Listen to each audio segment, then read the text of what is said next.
తాగే అవకాశం. అలాగే మత్తు పదార్థాలు కూడా బీడీలు కూడా అమ్ముతాం.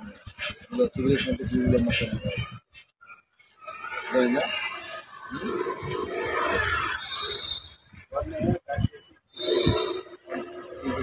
నమస్కారం అండి.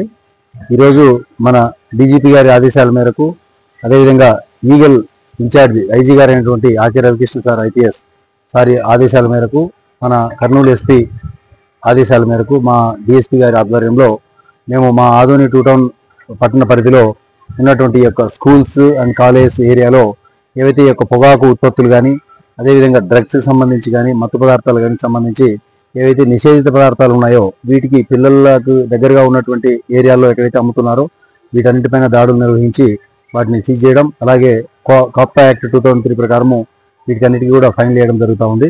నెక్స్ట్ మనం చెప్తా ఉన్నది ఏంటంటే, పిల్లలు చదువుకున్నటువంటి ఏరియాల్లో మనకు 100 గజాల దూరంలో ఉన్నటువంటి పెట్టి షాప్స్ అయినా లేదా మేజర్ షాప్స్ అయినా కానీ వీటిల్లో పొగాకు ఉత్పత్తులను అమ్మడం లేదా వాటిని ట్రాన్స్ఫర్ చేయటము, ట్రాన్స్పోర్ట్ కానీ లేదంటే ఇతరత్ర మత్తు పదార్థాలను కానీ అమ్మడం, సేవించడం ఇది చట్టరీత్యా నేరం అవుతుంది.